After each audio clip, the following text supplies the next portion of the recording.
ہلکی ہلکی پھوار نے موسم میں بے حد خوبصورتی پیدا کر دی تھی۔ ہمارے اسکول کے لان میں اس وقت بہار آئی ہوئی تھی۔ ایک تو ہاف ٹائم تھا، دوسرے ہلکی ہلکی پھوار سے لطف اندوز ہونے کے لیے لڑکیاں باہر آ گئی تھیں۔ کتنا اچھا لگ رہا تھا سب کچھ، کتنی خوش نظر آ رہی تھیں وہ سب بچیاں۔ موسم کی خوشگوار تبدیلی سب پر ہی اثر انداز ہوئی تھی کہ اب سبھی انجوائے کرنا چاہتے تھے۔ میں اپنے کمرے کی کھڑکی سے سب کچھ دیکھ رہی تھی۔ اچانک میری نگاہ آفس کے باہر کی سیڑھیوں پر پڑی، جہاں میٹرک کی چند طالبات بیٹھی تھیں اور کسی بات پر قہقہے لگا رہی تھیں۔ موسم اچھا ہے، انہیں انجوائے کر لینے دو، یہی عمر ہوتی ہے ہنسنے کھیلنے کی، میں نے دل میں سوچا۔ اس وقت اپنے آفس سے باہر کا شور مجھے برا نہ لگا۔ میں بھی اپنے آفس سے نکل کر باہر آ گئی۔ بچیوں کے شور ہنگامے میں شاید انہیں میری آمد کا احساس نہ ہوا۔ میں انہیں دیکھ رہی تھی۔ یار، یہ کیسٹ ضرور دیکھنا، بہت اچھے گانے ہیں اس میں، نہایت شاندار اور مزیدار، اس نے چٹخارے لے کر کہا۔ مجھے سمجھنے میں دیر نہ لگی کہ اس کیسٹ میں کس قسم کے گانے ہوں گے۔ اس وقت مجھے ان پر بے حد غصہ آنے لگا، اور ساتھ ہی بگڑتے ہوئے معاشرے پر، وی سی آر کی لعنت اور انڈین فلموں کی چوری چوری درآمد پر، جنہوں نے ہماری نئی نسل بگاڑنے میں کوئی کسر نہ چھوڑی تھی۔ یہ تیرے ہاتھ کہاں سے لگی تاباں؟ دوسری لڑکی نے اس سے پوچھا۔ یار، وہ پڑوس میں تانیہ رہتی ہے نا، اس کے بھائی نے دی ہے۔ نہایت اطمینان و آرام سے تاباں اس سے کہہ رہی تھی۔ اس کے بھائی نے؟ دوسری لڑکیاں قہقہا لگا کر ہنسنے لگیں۔ کیا چکر ہے بھائی؟ وہ مسکرا کر پوچھنے لگیں۔ چکر تو کوئی نہیں ابھی، وہ چھوٹا ہے مجھ سے، 8ویں کلاس میں پڑھتا ہے، باجی کہتا ہے مجھے۔ اپنی باجی کو وہ ایسے گرم مسالے والے کیسٹ دکھاتا ہے؟ وہ پھر ہنسنے لگیں۔ یہ کیسٹ میں نے تانیہ کے گھر میں دیکھی تھی، تم تو جانتی ہو میرے گھر میں وی سی آر کہاں، جو کچھ دیکھنا ہوتا ہے تانیہ کے پاس جا کر دیکھ لیتی ہوں۔ تابا اپنے گھر میں وی سی آر کے نہ ہونے کا دکھ بڑے افسردہ لہجے میں بیان کر رہی تھی۔ ذرا میں بھی تو دیکھوں یہ کیسٹ، کون کون سے گانے ہیں اس میں۔ مجھ سے ان کی فضول قسم کی بیہودہ باتیں مزید برداشت نہ ہو سکیں تو میں غصے کے مارے کہہ اٹھی۔ میری کرخت آواز سن کر وہ سب پلٹ کر دیکھنے لگیں اور سناٹے میں آ گئیں۔ تابا کا چہرہ سفید ہو رہا تھا۔ میڈم، وہ کچھ نہ کہہ سکی۔ میرے آفس میں آئیں آپ سب، میں اپنے روایتی غصے بھرے انداز میں بولی۔ وہ سب میرے پیچھے آ گئیں۔ میں نے کمرے کا دروازہ بند کر دیا۔ یہ سب کیا فضول بکواس کر رہی تھیں آپ؟ وہ سب سر جھکائے کھڑی رہیں۔ بہت افسوس کی بات ہے، یہ ایک درس گاہ ہے، یہاں آپ علم حاصل کرنے آتی ہیں، سیکھنے آتی ہیں، مگر آپ تو اپنے آپ کو بگاڑ رہی ہیں۔ نہایت دکھ ہوا ہے مجھے آپ سب کی لغو باتیں سن کر۔ یہاں ہم آپ کو سنوارتے ہیں، مگر آپ لوگوں کے گھر کا ماحول ہی بگڑا ہوا ہے تو ہم کیا کر سکتے ہیں؟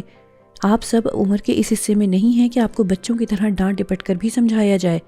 10ویں جماعت کی طالبہ سمجھدار اور باشعور ہوتی ہے۔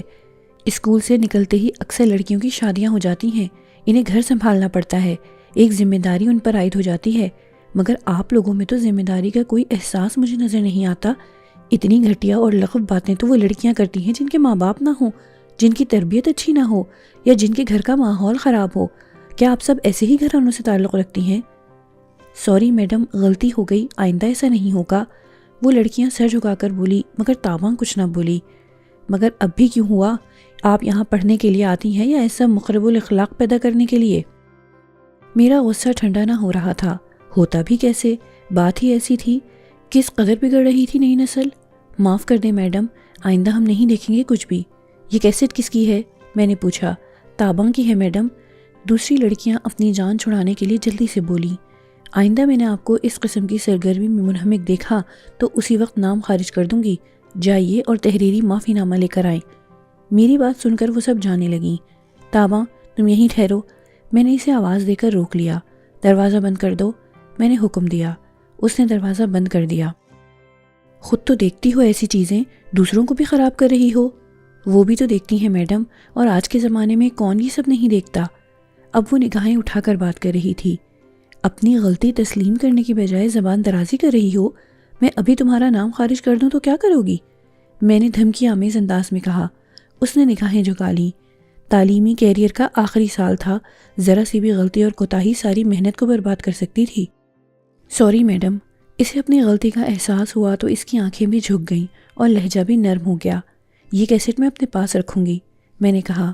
نہیں میڈم، یہ تو کرائے کی کیسٹ ہے، میں نے ایک دن کے لیے تانیہ سے لی تھی، اگر یہ کیسٹ نہ ملی تو کیا ہوگا؟ میں نے پوچھا۔ وہ رونے لگی۔ آئندہ مجھ سے ایسی غلطی نہیں ہوگی میڈم، آپ معاف کر دیں۔ اگر میں تمہارے گھر والوں کو اس کی خبر کر دوں تو؟ نہیں میڈم نہیں، وہ میرے سامنے ہاتھ جوڑ کر کانپنے لگی۔ آئندہ کے لیے وعدہ کرتی ہوں کہ کوئی غلط کام نہیں کروں گی۔ اگر آپ کے دل میں تھوڑا سا بھی رحم ہے تو مجھے معاف کر دیں میڈم۔ اب وہ پھر زارو قطار رو رہی تھی، میری طرف اس ارادے سے بڑھی کہ میرے قدم چھوئے۔ چلو ہٹو، جاؤ اور تحریری معافی نامہ لاؤ، میں نے کہا۔ اس نے اپنے دوپٹے سے اپنا منہ صاف کیا، بال ٹھیک کیے اور پھر کمرے کا دروازہ کھول کر باہر نکل گئی۔ کیا ہو گیا ہے ہماری نئی نسل کو؟ یہ کدھر جا رہی ہے؟ میں نے دکھ سے سوچا۔ ہاف ٹائم ختم ہو چکا تھا۔ میری وائس پرنسپل اور 2 ٹیچرز میرے آفس میں آ گئیں۔ میں نے اپنے آپ کو نارمل کیا۔ کچھ ہی دیر کے بعد طابہ اپنی سہیلیوں کے ساتھ میرے آفس کے باہر کھڑی اندر آنے کی اجازت طلب کر رہی تھی۔ آؤ، میں نے کہا۔ وائس پرنسپل اور دیگر اساتذہ نے بھی اس کی طرف دیکھا۔ میڈم، یہ، انہوں نے اپنے تحریری معافی نامے میری طرف بڑھا دیے۔ جائیے، میں نے ان سب سے وہ تحریریں لے کر کہا۔ کیا مسئلہ ہو گیا؟ وائس پرنسپل مس شاہدہ نے بالخصوص طابہ کو گھورتے ہوئے کہا۔ آپ چھٹی کے بعد مجھ سے اپنی چیز لے لیجئے گا، میں نے طابہ سے کہا۔ وہ بھی اپنی سہیلیوں کے ساتھ واپس چلی گئی۔ آج کل نئی نسل کو بگاڑنے میں ان اشیاء کا بہت ہاتھ ہے۔ میں نے کمرے کا دروازہ بند کروا کر مس شاہدہ اور دوسری ٹیچرز کو وہ کیسٹ دکھائی جس پر میں نے آج چھاپا مارا تھا۔ یہ کیسٹ؟ شاہدہ چونکی۔ کس کے پاس تھی؟ مس نعیمہ نے بھی چونک کر کہا۔ طابہ کی ہے، جسے وہ اپنی سہیلیوں کو دیکھنے کا مشورہ دے رہی تھی، میں نے بتایا۔ اوہ میرے خدا، ہم ان نئی نسل کی تربیت کہاں تک کریں؟ اب گھروں تک تو ہماری رسائی نہیں، جانے ان کے گھر کے ماحول کیسے ہیں؟ ماں باپ کیسے انہیں ایسی گھٹیا فلمیں دیکھنے کی اجازت دے دیتے ہیں؟ یہ کیسٹ میرے میاں بھی لائے تھے مگر میں نے فوراً واپس کروا دی، نہایت بیہودہ گانے ہیں اس میں، مسز خان بھی کہنے لگیں۔ طابہ تو مجھے ٹھیک لڑکی نہیں لگتی، اس سے پہلے بھی میں اس کی حرکتوں کو نوٹ کر چکی ہوں، نہایت منہ پھٹ اور گستاخ لڑکی ہے۔ کلاس میں بھی خاص طور پر میرے ساتھ ٹھیک نہیں ہے کہ میں اس کی غلط حرکات پر ٹوکتی رہتی ہوں۔ ایک مرتبہ اس کا جرنل چیک کر رہی تھی، اس میں بھی انڈین اداکاراؤں کی بیہودہ تصویریں نکلی تھیں۔ میں نے اسے ڈانٹا تھا جب سے یہ مجھ سے خار کھانے لگی ہے۔ مس شاہدہ بھی اب کھل کر طابہ کے بارے میں بات کر رہی تھیں۔ یہ تو نہایت غلط بات ہے، آپ اسے میرے نوٹس میں کیوں نہیں لائیں؟ میں نے سوچا میں خود ہی نمٹ لوں گی، مگر اب تو بات بہت آگے تک پہنچ چکی ہے۔ مجھے لگتا ہے اس کے گھر میں کوئی روک ٹوک کرنے والا نہیں ہے۔ اس کا اب سختی سے نوٹس لینا پڑے گا۔ یہ کوئی معمولی بات نہیں ہے، درسگاہوں میں ایسی باتیں ماحول کو خراب کر سکتی ہیں۔ اب اگر طابہ میں بھی کوئی ٹیچر ایسی بات دیکھے یا وہ کوئی اور گستاخی کرے، مجھے فوراً بتایا جائے، میں اس کا نام خارج کر دوں گی، میں نے کہا۔ سب نے میری بات سے اتفاق کیا۔ دوسرے دن میں نے سیکنڈری کلاسز کی ٹیچرز کی ایک میٹنگ بلوائی اور اس میں سختی سے ہدایت کی کہ 8ویں، 9ویں اور 10ویں کلاس کی لڑکیوں پر خاص طور سے نگرانی اور چیکنگ کی جائے۔ ابھی اس واقعے کو 1 ہفتہ ہی گزرا تھا، اسکول کی چھٹی ہو گئی تھی اور سب بچیاں لڑکیاں گیٹ سے باہر نکل رہی تھیں۔ پورا اسکول خالی ہو گیا تھا اور اب میں بھی جانے کی تیاری کر رہی تھی کہ اسکول کی معمر آیا نے مجھے آ کر بتایا کہ اسکول کی پچھلی دیوار کے قریب چند لڑکیوں کی آوازیں آ رہی ہیں، آپ جا کر دیکھیں۔ میں جلدی سے ان کے ساتھ چلی آئی۔ میں نے ان سیڑھیوں سے جھانکا، آم کے گھنے درخت کی چھاؤں میں طابہ اور اس کا گروپ بیٹھا تھا۔ جلدی کرو طابہ، تم ہمیں بھی دیر کروا رہی ہو، اس کی سہیلی نے کہا۔ طابہ جلدی جلدی اپنے چہرے پر میک اپ کی تہ جما رہی تھی۔ چھوٹی سی میک اپ کٹ تھی جسے اس نے اپنے بیگ میں رکھا اور پھر لپسٹک ہونٹوں پر جمانے لگی۔ یہ سب اہتمام کس کے لیے؟ دوسری سہیلی نے مسکرا کر پوچھا۔ تمہیں نہیں معلوم آج نوید کے ساتھ اس کی ڈیٹ ہے؟ ارے واقعی؟ تم کسی کے ساتھ ابھی سے ڈیٹنگ کرنے لگی ہو؟ ہاں، ابھی سے کیا مطلب؟ 16 سال کی ہو چکی ہوں، خدا نے حسن بھی دیا ہے اور نزاکت بھی۔ محلے کے سارے لڑکے مجھ پر مرتے ہیں مگر ان میں مجھے صرف نوید ہی اچھا لگا ہے، اور اب نہیں کریں گے تو کیا بڑھاپے میں کریں گے؟ یہی تو عمر ہے ہماری۔ تم نوید کے ساتھ سیریس ہو؟ میں وقت کے ساتھ سیریس ہوتی ہوں روبی، جب سیریس ہونے کا وقت آئے گا ہو جاؤں گی، ابھی تو انجوائے کرنے دو۔ میں ابھی صرف نوید کے ساتھ وقت گزاری کر رہی ہوں، گھر میں کسی قسم کی کوئی تفریح ہے نہیں، اکیلی بوڑھی دادی گھر پر ہوتی ہیں، میں بھلا ان سے کہاں تک باتیں کروں؟ کبھی کبھار کوئی کزن آ جاتی ہے مگر ان کے گھر جانے کی اجازت مجھے دادی اماں بہت مشکل سے دیتی ہیں، ان کا بس چلے تو مجھے گھر میں قید کر کے پہرے بٹھا دیں۔ انہیں ڈر ہے نا ان کی حسین پوتی کو کوئی چرا کر نہ لے جائے۔ جس شے کی جتنی حفاظت کی جائے اور اسے چھپا کر رکھا جائے وہ اتنا ہی چوری ہوتی ہے روبی، اور میں بھی دادی ماں کی پوتی ہوں، انہیں پتہ بھی نہیں چلتا کہ میں تانیہ کے گھر کے بہانے کہاں جاتی ہوں، اور اسکول سے دیر سے آنے کے کئی بہانے ہیں۔ بیچاری دادی ماں، وہ آخر میں قہقہہ لگا کر ہنس دی۔ میں بھی کیا کروں، بور زندگی سے تنگ آ گئی ہوں، کوئی تو تفریح ہو دل لگانے کے لیے۔ وہ پھر بولی اور ایک دم گھڑی دیکھ کر اٹھ کھڑی ہوئی۔ یار وہ انتظار کر رہا ہوگا، اس نے کہا۔ ان کی ساری باتیں سن کر میں کانپ گئی اور آیا کو ساتھ لے کر واپس آ گئی۔ انہیں ان کے حال پر چھوڑ دو ابھی، کل میں خود تاباں سے بات کروں گی، میں نے آیا سے کہا اور پھر اپنے آفس کی طرف آ گئی۔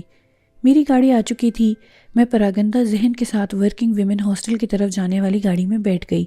میری ساتھی مجھ سے باتیں کرنے لگیں مگر میرا ذہن تاباں میں بھٹک رہا تھا۔ وہ ایسی کیوں ہو گئی؟ دوسری صبح میں نے اسے اپنے آفس میں بلا لیا اور تنہائی میں اس سے بات کرنا چاہی۔ کمرے کا دروازہ بند تھا، کمرے میں ہم دونوں تنہا تھیں۔ تاباں، کل تم کس وقت گھر گئی تھیں؟ میں نے براہ راست پوچھ لیا۔ یہ میرا ذاتی معاملہ ہے میڈم، اور یہ میرے اسکول کی عزت کا معاملہ بھی ہے، اور کوئی لڑکی اسکول سے سیدھی گھر جانے کی بجائے لڑکوں سے ملے؟ میں نے تمہاری باتیں کل سن لی ہیں، اب میں تمہارے وجود کو اسکول میں ہرگز برداشت نہیں کر سکتی۔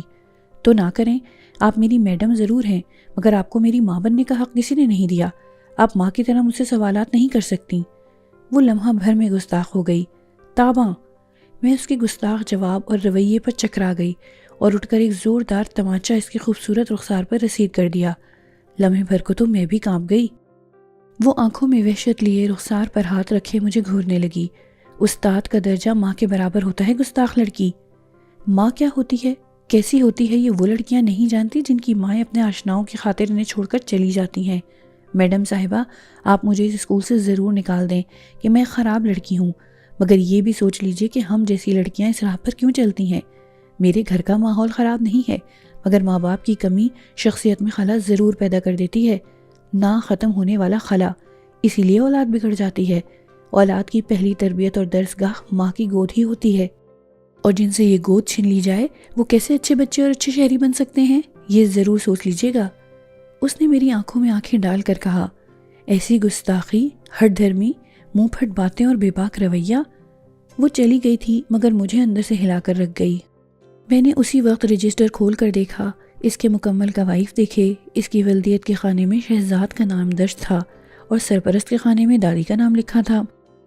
وہ رات میرے صبر اور سکون کے لیے قیامت کی رات تھی۔ مجھے کسی پل قرار نہیں آ رہا تھا۔ اگر تم دونوں میں علیحدگی ہوئی تو میں بچی کو کسی کو بھی نہ دوں گی، دونوں کو اس کی صورت دیکھنے نہ دوں گی۔ برسوں پرانی ایک سرگوشی میری سماعتوں سے لپٹ گئی تھی۔ تاباں کا نام، اس کے باپ کا نام، اس کے گھر کا ایڈریس اور حالات جو اس نے مجھے اپنی نفرتوں کے ساتھ بتائے، وہ مجھے مجبور کر رہے تھے کہ میں اس کی کھوج لگاؤں کہ وہ کون ہے، کیا وہ واقعی شہزاد کی بیٹی ہے؟ برسوں پہلے میری شادی شہزاد سے میرے والدین نے زبردستی کر دی تھی۔ ہمارے درمیان بالکل ذہنی ہم آہنگی نہ تھی۔ روزانہ ہمارے درمیان جھگڑا ہوتا تھا اور میری ساس ہم دونوں کو ہی سمجھاتی تھیں مگر ہم دونوں ہی جذباتی تھے، اور ہمیں ایک دوسرے سے اتنی نفرت ہو چکی تھی کہ اب علیحدگی ہی اس کا حل تھی۔ مجھے اپنے دور کا قصد ناصر پسند تھا اور شاید اس کی جدائی میں ہی میں یہ سب کر رہی تھی۔ آخر ایک دن جھگڑا اتنا بڑھا کہ شہزاد نے مجھے طلاق دے دی۔ میں نے کچھ عرصے بعد ناصر سے شادی کر لی۔ میں نے اپنی بیٹی کی بھی پرواہ نہ کی جو اس وقت مشکل سے 1 برس کی تھی۔ جب عقل اور آنکھوں پر پٹی بندھ جائے تو کچھ نظر نہیں آتا۔ میں بھی عقل اور آنکھوں کی اندھی ہو چکی تھی۔ اولاد کی محبت بھی میرے پاؤں کی زنجیر نہ بن سکی اور میں اسے چھوڑ کر چلی آئی۔ ممتا کے عذاب اور ظلم سے تو شاید بچ گئی مگر تقدیر کے انتقام سے نہ بچ سکی۔ ناصر سے بھی میری نہ بن سکی اور اس کے ساتھ بھی میں زیادہ عرصے نہ رہ سکی۔ اب کوئی بھی میری صورت دیکھنے کا روادار نہ تھا۔ میں کسی کے پاس کس منہ سے جاتی؟ ایک اسکول میں جاب کر لی اور ہاسٹل میں رہنے لگی۔ اولاد سے جدائی اور تنہائی میرا مقدر ہو گئی۔ اب میں اس وقت کو کوستی ہوں جب شہزاد کا گھر چھوڑا تھا، اپنی معصوم بچی کو چھوڑ کر آئی تھی۔ میں کس قدر بے حس اور ظالم ہو گئی تھی۔ مجھے یقین ہے بگڑی ہوئی تاباں ہی میری بیٹی ہے، اور یہ میری جیسی ماؤں کے لیے ایک سزا ہی تو ہے۔ واقعی جن بچوں کے والدین میں ذہنی ہم آہنگی نہ ہو، علیحدگی ہو جائے، ان کے بچے خلا کا شکار ہو جاتے ہیں، اور اگر سر پر ہاتھ رکھنے والا کوئی نہ ہو تو وہ غلط راہ پر چل پڑتے ہیں۔ تاباں کا ہمارے سوا کوئی نہ تھا، اس لیے وہ بھی غلط راہ پر چل نکلی۔ اب میں اسے اس راہ سے کیسے واپس لاؤں؟ رات بھر عذاب سے گزرنے کے بعد صبح میرے قدم اسکول کی بجائے تاباں کے گھر کی طرف تھے۔ اس کے گھر کی طرف ہی نہیں، اپنے اس گھر کی طرف جسے محض ایک جذباتی غلطی کی وجہ سے میں چھوڑ آئی تھی۔ میں نے دروازے پر دستک دی تو تاباں کی دادی نے دروازہ کھولا۔ دکھوں اور غموں نے انہیں بہت کمزور اور وقت سے پہلے بوڑھا کر دیا تھا۔ تو مجھے پہچان کر وہ بولی، تو یہاں کیا کرنے آئی ہے ڈائن؟ میرا اور میرے بیٹے کا گھر تو نے برباد کر دیا، میرا دل اجاڑ دیا۔ تیرے جانے کے بعد میرا بیٹا مجھ سے روٹھ کر خدا کے پاس چلا گیا۔ اب تیرا یہاں کیا رکھا ہے جو تو اسے لینے آئی ہے؟ میرا سب کچھ آپ کے پاس ہے اماں، مجھے معاف کر دو، مجھے معاف کر دو۔ میں آپ کے قدموں میں آپ کی خادمہ بن کر رہ لوں گی، مگر میری تاباں کو مجھے دے دو۔ میں نے بہت سزا پائی ہے، زندگی کا لمحہ لمحہ اس کے بغیر عذاب میں گزارا ہے۔ اب اسے دیکھ لیا ہے، پہچان لیا ہے تو زیادہ دور نہیں رہ سکتی اماں۔ وہ غلط راستے پر چل پڑی ہے اور میں اسے اپنی راہ پر چلتے ہوئے نہیں دیکھ سکتی۔ وہ زیادہ دور نہیں گئی اماں، میں اسے روک لوں گی۔ مجھے یقین ہے میرا پیار ملے گا تو وہ پلٹ آئے گی۔ مجھے ایک بار موقع دے اماں۔ میں ان کے قدموں میں گری زار و قطار ہو رہی تھی۔ تاباں دور کھڑی میرے اونچے وقار کو آج نیچے گرتا ہوا دیکھ رہی تھی، اور یہ مجھ جیسی ماؤں کے لیے ایک سزا کے ساتھ ساتھ سبق بھی تھا اور نصیحت بھی۔ اپنا گھر اور اپنی اولاد کو چھوڑ کر جانے والوں کا یہی انجام ہوا کرتا ہے۔